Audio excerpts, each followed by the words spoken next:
Hey everybody, hello and welcome back to our channel Info Island and welcoming you all to another exam analysis video. So guys, जैसे कि आज है 31 जुलाई और आज आपका SSC phase 13 का 31 जुलाई का फर्स्ट शिफ्ट का एग्जाम कंडक्ट करवाया जा चुका है, जिसमें आपको जितने भी जीके, जीएस और इंग्लिश के क्वेश्चंस आज के शिफ्ट के पेपर में पूछे गए थे, we will be covering all of those in today's video. तो चलो जल्दी से वीडियो को शुरू करते हैं और देखते हैं कि किस प्रकार के क्वेश्चंस आज यानी कि 31 जुलाई के फर्स्ट शिफ्ट के आपके एसएससी फेज 13 के एग्जाम में पूछे गए थे। If you guys come across any query, any question, any suggestion or any recommendation, then please do let us know in the comment section down below and we will come up with a solution for all of that. और एक और important बात guys, अगर आप channel पे नए हो, channel को अभी तक सब्सक्राइब नहीं करा है तो जल्दी से जाओ चैनल को सब्सक्राइब कर लो, नोटिफिकेशन बेल आइकन को हिट कर दो so that you never miss any informative video coming from us. अब that's all about the talking. अब जल्दी से वीडियो को शुरू कर लेते हैं और देखते हैं कैसे आए थे आज के पेपर में questions.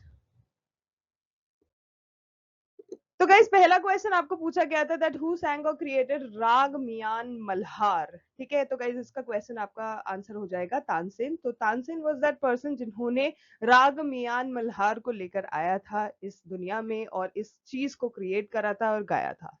Next question, who is the author of the Panchatantra book. Again a very important question, बहुत बार पूछा जाता है गाइस, बहुत सारे कॉम्पिटेटिव एग्जाम में आपको पंचतंत्र बुक से रिलेटेड चीजें पूछी जाती हैं। सो प्लीज इसको अच्छे से याद कर लेना। जो पंचतंत्र बुक है वो लिखी गई है विष्णु शर्मा के द्वारा। So Vishnu Sharma is the correct answer here. Next आपको पूछा गया था कि Aditya L1 mission is related to what. So guys, जो आदित्य L1 मिशन है, though it is a very common question but if you guys are not aware of it, so let me just tell you. जो Aditya L1 mission है ये आपका solar observation से related है। अब थोड़ा डीपली मैं आपको आदित्य L1 मिशन के बारे में बता देती हूँ because this is the topic जिससे रिलेटेड आपको पेपर में पूछा जाता है। So yes, talking about Aditya L1, तो गाइज जो आदित्य L1 है वो एक ऐसा इंडियन स्पेस मिशन है जो कि फोकस करता है सिर्फ और सिर्फ सोलर ऑब्जर्वेशन पे। वो सन का जो कोरोना है उसको स्टडी करता है, स्पेस में जो वेदर होता है उसको मॉनिटर करता है और एक क्रिटिकल डेटा फिर प्रिपेयर करके अपन को प्रोवाइड कराता है in order to understand the sun's influence on earth. Basically sun का हमारे अर्थ पर क्या इन्फ्लुएंस है वो सारी चीजें बताता है। अर्थ का जो क्लाइमेट है वो सन के इन्फ्लुएंस से किस तरह से बदलता है वो सारी चीजें बताता है और जो स्पेस एनवायरनमेंट होता है वो चीज भी बताता है। So that's all about Aditya L1 mission. अब इसके बाद हम बात करें कि इस मिशन के मेन एम की। So the main aim of this mission is to provide valuable insights into the solar corona, photosphere, chromosphere and solar wind. ठीक है, and the primary objective of Aditya L1 is to gain a deeper understanding of the sun's behavior. Basically each and everything that is related to sun and its influence over earth, वो सारी चीजें हमें इसके द्वारा देखने को मिलती हैं।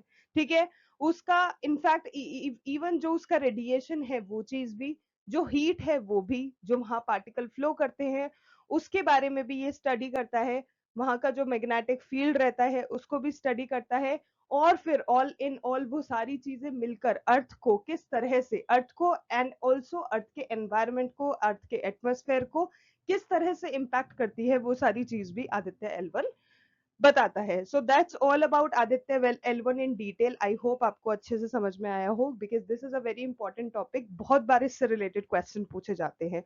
सो प्लीज प्लीज प्लीज अच्छे से याद रखना। Okay, so next question is which act completely removed the rule of the East India Company? So guys, there was this act in the year 1858 में जो आया था जिसको हम बोलते हैं गवर्नमेंट ऑफ इंडिया एक्ट।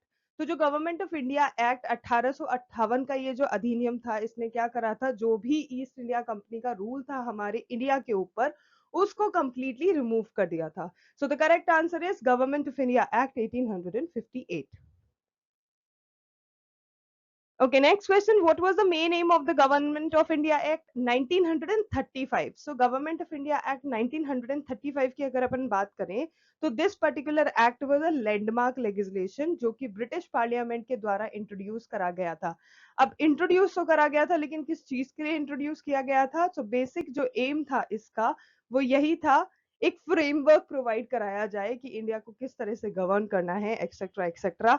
जो ऑटोनॉमी जो उनके पास थी, ब्रिटिशर्स के पास थी, ठीक है, वो जो ऑटोनॉमी उनके पास थी वो इंडियन प्रोविंसेस को प्रोवाइड कराने के लिए, और एक फेडरल स्ट्रक्चर पूरी कंट्री पूरे नेशन के लिए प्रोवाइड कराने के लिए इस वाले गवर्नमेंट ऑफ इंडिया एक्ट 1935 को लेकर आया गया।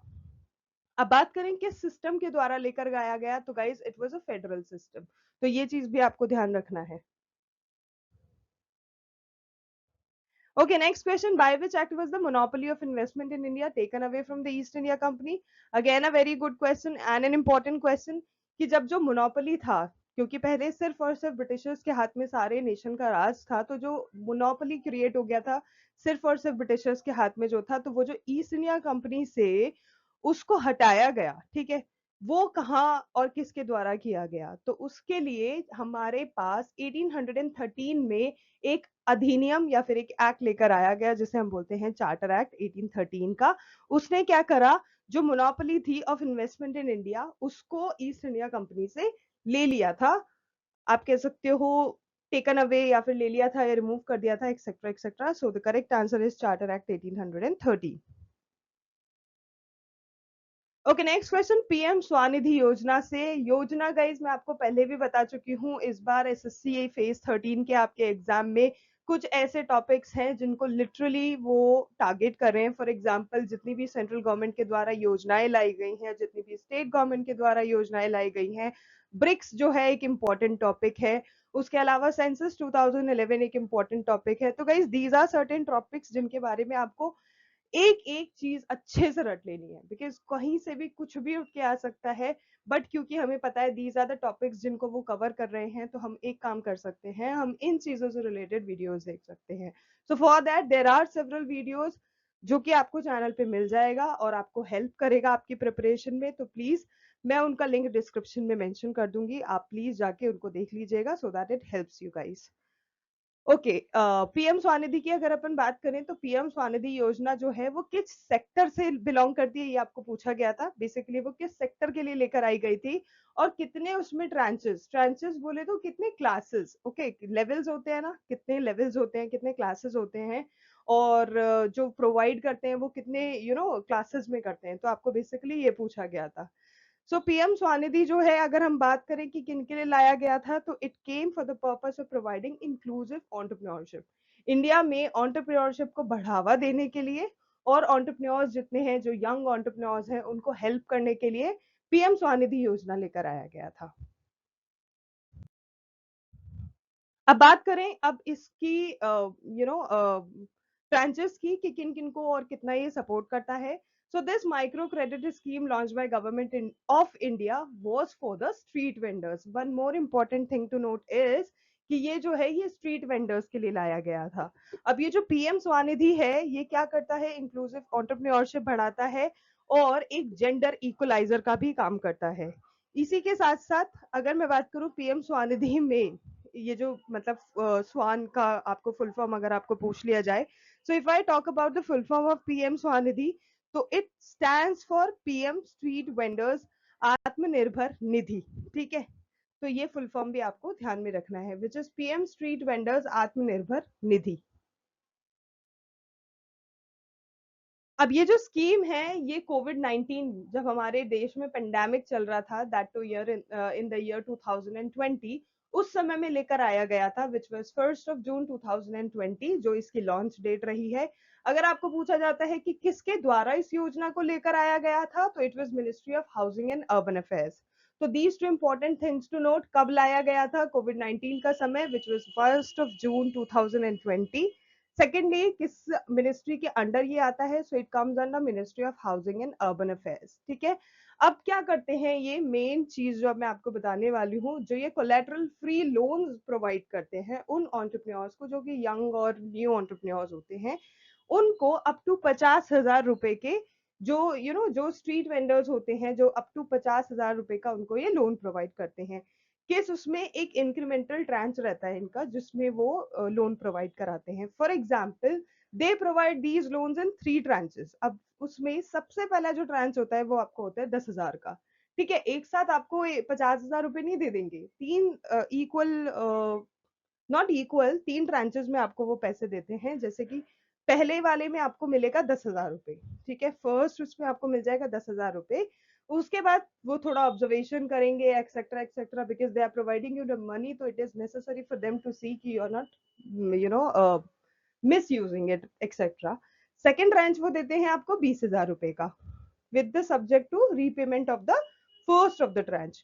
और उसके बाद वो थर्ड ट्रांच में आपको देते हैं 50,000 upon repayment of the second loan. तो this is how they are actually providing money to the street vendors. तो ये जो आपको ट्रांच पूछा गया था उसका करेक्ट आंसर हो जाएगा 10,000, 20,000 और फिर 50,000। Okay, next question. If the range of AQI is 0 to 50, then what it shows? So basically 0 से 50 जो AQI level होता है, what is AQI?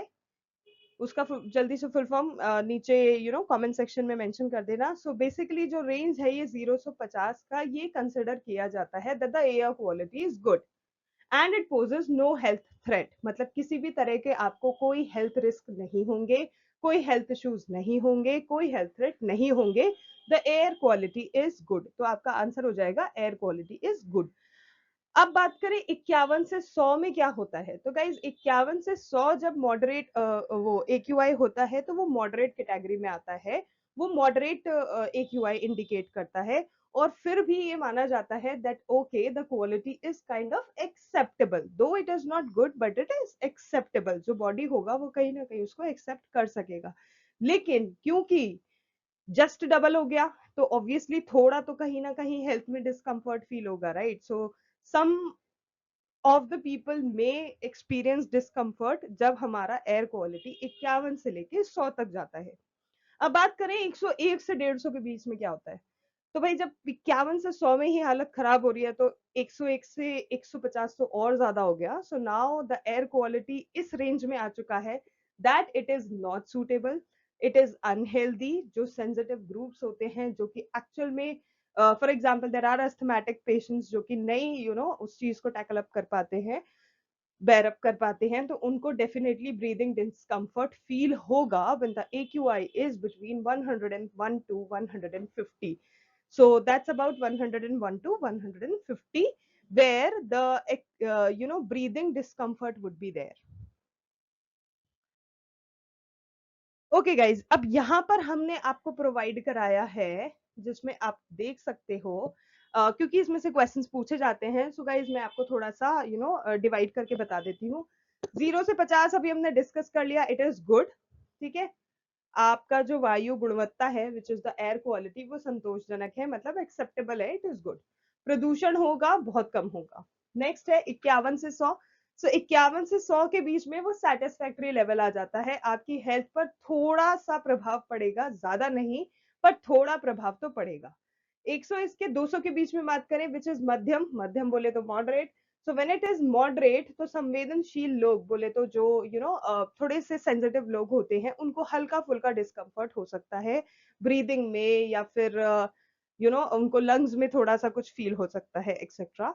when we talk about 201 to 300, so definitely it is poor, it is very poor, खराब है। और जो asthmatic patients हैं उनको बहुत ज्यादा डिस्कम्फर्ट फील हो सकता है, उनको ट्रबलसम फील हो सकता है when the AQI is ranging between 201 to 300. Next if we talk about 301 to 400, तो गाइस 301 के 400 के बीच में बहुत ज्यादा खराब कैटेगरी में आ जाता है। आपका जो हेल्थ है उस पर बहुत ज्यादा मेजर थ्रेट्स आ जाते हैं, हेल्थ इश्यूज होने लगते हैं। Next we have at last 401 to 500, तो गाइज वो सीवियर की कैटेगरी में काउंट करा जाता है that if the AQI is ranging between 401 to 500, तो वो जो हेल्दी लोग होते हैं ना, not only the asthmatic patients और ऐसे लोग जिनको सांस की बीमारी है, उसके अलावा भी जो हेल्दी लोग होते हैं ना उनको भी बहुत ज्यादा डिस्कम्फर्ट फील होता है, हेल्थ इश्यूज होने लगते हैं when the AQI is ranging between 401 to 500। So that's about the categories, just about the levels जिसमें से आपको questions पूछे जा सकते हैं। तो we just thought of adding it up here. आप इसको अच्छे से पढ़ लेना, याद कर लेना, it's important. Not only for the question I would say, but for the general knowledge also it is important to know such things. Okay, next question we have, which type of radiation is responsible for ionization? So guys, when we talk about ionization, there is this ionizing radiation जो कि responsible होता है इसके लिए। Next, we have which part of the Bharatiya Nyay Sanhita is responsible for women's safety. So, guys, Bharatiya Nyay Sanhita, which is BNS in short, ये एक significant overhaul है जो कि women के और children के जो legal protections होते हैं, जो legal rights होते हैं इंडिया में majorly, उनका ध्यान रखता है. जैसे कि एक आईपीसी क्रिएट करा जाता है जो बीएनएस के द्वारा क्रिएट करा जाता है. बीएनएस इंट्रोड्यूस करता है और भी ज्यादा कॉम्प्रहेंसिव जो सेट ऑफ रिफॉर्म्स होते हैं, जो कि ऐसी बहुत सारी धाराएं हैं जो कि इंडिया में गर्ल्स की, विमेन की, चिल्ड्रन की सेफ्टी के लाया गया है. सो वो सारा टेक केयर कौन करता है? It's the BNS that take care of all of that. अब अगर अपन थोड़ा सा और ब्रॉडली अगर अपन बात करें कि कौन से मुद्दे इन सब में इन्वॉल्व रहते हैं, तो जैसे कि जो डोमेस्टिक अब्यूज हो गया, सेक्सुअल हरासमेंट हो गया, चाइल्ड एक्सप्लॉयटेशन हो गया, रेप हो गया, एक्सेट्रा, ऑल ऑफ दीज मुद्दाज I would say they come under the hands of BNS. Okay, next is what is the use of hydrogen fuel? So guys, hydrogen is basically used in industrial processes. ठीक है, industrial processes से मेरा मतलब है ऐसी कंपनियां जैसे कि जो रॉकेट फ्यूल बनाती हैं या यूज करती हैं, उन सब के लिए ये बहुत ज्यादा काम की चीज है. तो उनके काम में ये आता है, जैसे कि फ्यूल सेल्स हो गए जो कि इलेक्ट्रिसिटी जनरेशन के लिए बहुत ज्यादा जरूरी है और व्हीकल्स को पार करने के लिए बहुत ज्यादा जरूरी है. तो बेसिकली ऐसी सारी कंपनीज हो गई जो कि इलेक्ट्रिसिटी जनरेशन से रिलेटेड है या फिर व्हीकल जनरेशन से रिलेटेड है, व्हीकल पावरिंग से रिलेटेड है, तो वहां पर हाइड्रोजन फ्यूल का बहुत ज्यादा काम आता है. और ऑपरेटर्स जो होते हैं जो ऐसी नेचुरल गैसेस को यूज करते हैं, gas fired power plants I would से, वो हाइड्रोजन फ्यूल का इस्तेमाल करके हाइड्रोजन को और ज्यादा एक्सप्लोर करते हैं एज अ सप्लीमेंट या फिर एक नेचुरल गैस का रिप्लेसमेंट करके. Okay, next question. What is the main objective of BRICS? As we were talking in the, सबसे वीडियो का जब हमने शुरुआत करी थी, ब्रिक्स एक इंपॉर्टेंट टॉपिक है जो कि इस बार टारगेट हो गया है. So here we are with the question. BRICS की बात करें तो सबसे पहले एक इंपॉर्टेंट चीज कि ब्रिक्स एक्चुअल में है क्या. So BRICS basically is nothing but a combination of like these 5 countries who came together for cooperation and development and economic development etc etc. और जो इंटर कंट्री जो बैरियर्स होते हैं उनको दूर किया जाए, कंट्रीज को साथ में आके वो डेवलपमेंट की तरफ लेकर आते हैं. So that's what BRICS is doing. If we talk about the full form of BRICS, so guys, full form में कुछ नहीं है. It's the name of the member countries जो कि BRICS के अंदर आती हैं, who have come together to doing such things. For example, B for we have Brazil, R for we have Russia, I for we have India, C for we have China, and S in the end we have South Africa. So all of these nations, they have came together to work together.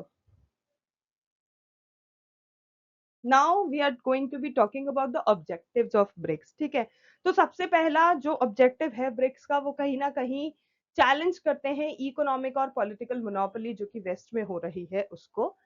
Secondly, वो encourage करते हैं economic cooperation, trade and growth among members. Definitely ये सारी countries आपस में trade करती हैं, cooperate करती हैं, उससे इकोनॉमी का ग्रोथ होता है, हर एक नेशन का ग्रोथ होता है. And improve BRICS economies access to markets. Definitely उससे फिर मार्केट में एक्सेस बढ़ता है एंड उनका जो पोजीशन होता है वो पूरी दुनिया में स्ट्रेंथन होता है. How? Through their active cooperation with each other. क्योंकि कहीं ना कहीं these nations are not growing individually, these nations are focusing on growing each other. तो उस चीज से क्या होता है, उस चीज से उनका जो पोजीशन होता है इन द वर्ल्ड, वो इनके एक्टिव कोऑपरेशन से और ज्यादा मजबूत होता है. Okay, next is according to census 2011, which is group had a higher population. It was option आपको दे रखा था या तो 0 to 6 years वाला या 15 से 59 years वाला. ठीक है, 59 जिसे हम बोलते हैं. So the latter one is correct. 15 to 59 age group आपका जो है वो आपका करेक्ट आंसर हो जाएगा. Okay, next question. Mathura school of art. Guys, this is also trending. ये वाला जो मथुरा स्कूल ऑफ आर्ट है ना, ये आई थिंक जो एग्जाम जिसने बनाया है या पेपर जिसने बनाया है इस बार एसएससी फेज 13 का, उसका फेवरेट कहीं ना कहीं टॉपिक रहा है, because they are focusing on this Mathura school of art also. So Mathura school of art produce what type of sculptures. तो गाइज इस समय में हिंदू आर्ट का काफी ज्यादा कंट्रीब्यूशन रहा है. तो हिंदू आर्ट आपका करेक्ट आंसर हो जाएगा, क्योंकि काफी सारे हिंदू के जैसे डायटीज, जैसे हम बोलते हैं देवी देवता, उनके स्कल्पचर्स प्रिपेयर करे जाते थे इस मथुरा आर्ट ऑफ स्कूल में, जैसे कि विष्णु भगवान हो गए, शिव जी हो गए, and various other gods and goddesses, उनके भी स्कल्पचर्स प्रिपेयर कराए जाते थे। And if you know, I don't know if you guys know और नो नॉट, तो they use to use this red stone, ठीक है, जो सैंड स्टोन होता था वो लाल कलर का, उसको यूज करते थे ये सब स्कल्पचर्स प्रिपेयर करने के लिए। और ये जो मथुरा स्कल्पचर्स हैं, इनको इनकी डिटेल्ड और इलेबोरेटिव आइकोनोग्राफी, मतलब वो इतने ज्यादा उसमें कहते हैं ना बारीकी से वो चीजें करते थे, उसके लिए वो काफी ज्यादा फेमस था। और जो फिगर्स होते थे उसमें उनका इंट्रिकेट ज्वेलरी हो गया, क्लोथिंग हो गया, हेयर स्टाइल्स हो गया, ये सारा चीज भी, ये सारा फिगर्स भी कवर अप किया जाता था। Okay, next question, when did the IPL, so IPL की बात कर रहे हैं तो आईपीएल की फुल फॉर्म जल्दी से बता दो before I tell you. So it is Indian Premier League. So IPL कब शुरू हुआ था, आपको ये पूछा गया था। सो आईपीएल की शुरुआत हुई थी गाइस साल 2008 में, ठीक है, साल 2008 वाज दैट ईयर जब IPL first came in and introduce itself. So 18 April 2008 was the date, ठीक है, तो ये आपको याद रखना है। एंड बात करें कि सबसे पहले कहाँ हुआ था, तो इट हैपेंड इन द या इट हैपेंड इन बैंगलोर, जहाँ पे एक स्टेडियम है जिसका नाम है चित्र स्वामी स्टेडियम। सो चित्र स्वामी स्टेडियम बैंगलोर में सबसे पहला आईपीएल का मैच खेला गया था।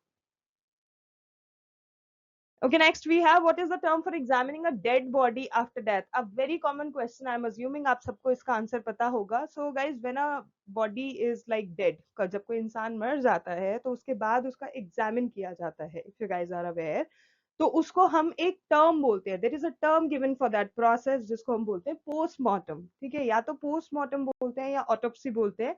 These are the two term given for this process. तो आप बोल सकते हो पोस्टमार्टम या फिर autopsy. Okay, next question, ZyCoV D was developed by which company? तो नाम से ही कहीं ना कहीं आपको कोविड की याद आ रही होगी बिकॉज को it has cov as well as D. So guys, ये जो ज़िकोव डी है, ये किसके द्वारा प्रिपेयर करी गई थी, आपको ये पूछा गया था. तो बिफोर टेलिंग यू कि ये किसके द्वारा प्रिपेयर करी गई थी, I would like to tell you कि ये क्या थी. सो बेसिकली ज़िकोव डी जो थी, ये एक प्लाज्मिड डीएनए बेस्ड कोविड की वैक्सीन थी, ठीक है. जब कोविड 19 चल रहा था तो एक तरह का plasmid DNA based Covid vaccine prepare किया गया था. और ये जो ज़ीकोव डी है, ये कैडिला हेल्थ केयर लिमिटेड के द्वारा इंट्रोड्यूस किया गया था, डेवलप किया गया था, which is now Zydus life sciences limited. जो पहले कैडिला हेल्थ केयर लिमिटेड होता था, वो आज जाइडस लाइफ साइंसेज लिमिटेड कहलाता है. तो अगर आपको इन दोनों में से जो भी ऑप्शन में गिवन होगा वो सही है, ठीक है. Cadila health care limited given है, वो भी सही है. जाइडस लाइफ साइंसेज लिमिटेड है, वो भी सही है. Okay, next is, who is the author of the book Midnight Children? A very good question and a frequently repeated question. इसका correct answer होगा Salman Rushdie. Okay, next we have, who became the 50th Chief Justice of India? So guys, it is Justice Dhananjay Yeshwant Chandrachud, who is the 50th Chief Justice. He is the 50th, जिसको short में हम CJI बोलते हैं. So he is the 50th Chief Justice of India. And अगर हम बात करें कि इन्होंने अपना कार्यभार कब संभाला था, so guys, he was appointed for this particular position on 9th of November 2022. Okay, next is, from where does the Brahmaputra river originate and what it is named in Tibet? क्योंकि गाइस, ब्रह्मपुत्र रिवर एक ऐसी river है जो कि काफी अलग अलग country से होके गुजरती है, काफी अलग अलग स्टेट से होके गुजरती है. तो हर जगह पे इसको एक अलग नाम दिया गया है, जिसको आपको काफी बार पूछा जाता है. And this time it was Tibet जो आपको पूछा गया था. तो गाइस, तिब्बत में जो ब्रह्मपुत्र रिवर है उसको हम सांगपो रिवर के नाम से जानते हैं, जिसका पूरा नाम है Yarlung Tsangpo river. So Yarlung Tsangpo river is the correct answer. तो दैट्स अबाउट द नेम. अब बात करते हैं कि वो कहाँ से ओरिजिनेट होती है. तो बेसिकली जो मानसरोवर लेक रीजन है, जो कि माउंट कैलाश के पास है, on the northern side of the Himalayas, ठीक है, जो बुरांग काउंटी के पास है तिब्बत में, वहां से वो ओरिजिनेट होती है. So this is the origination of Brahmaputra river. Okay, next अब हम बात कर रहे थे उसके नाम की। जैसे मैंने आपको बताया, अलग अलग जगह पे ब्रह्मपुत्र रिवर को अलग अलग नामों से जाना जाता है। तो गाइस, जैसे मैंने आपको बताया, तिब्बत में उसको यारलुंग सांगपो रिवर के नाम से जानते हैं। मोस्ट कॉमनली उसको सांगपो रिवर ही बोलते हैं। बांग्लादेश में जमुना बोलते हैं। अरुणाचल प्रदेश में वो दिहांग के नाम से जानी जाती है। आसाम में उसे ब्रह्मपुत्र ही बोलते हैं। और जो उसके ट्रिब्यूटरीज हैं, जो कि उसकी सहायक नदियां हैं, वो है तीस्ता रिवर, लोहित रिवर और Subansiri. Okay, next question. How many gold medals has the Indian men's hockey team won in the Olympics so far? So उन्होंने अब तक 8 गोल्ड मेडल जीते हैं। ठीक है, इंडिया की जो मेंस हॉकी टीम है उसने अब तक ओलंपिक्स में टोटल 8 गोल्ड मेडल जीते हैं। अब आपको बताती हूँ कब कब जीते हैं। ठीक है, 8 जीते, नाम याद, नंबर याद रखना। टॉकिंग अबाउट किस साल जीते हैं, तो गाइज 1928 में जीता है, 1932 में जीता है, 1936 में जीता है, 1948, 1952, 1956, 1964 and 1980। So these are those years जब इंडिया की जो मेंस की हॉकी टीम है उसने ओलंपिक्स में गोल्ड मेडल जीता है।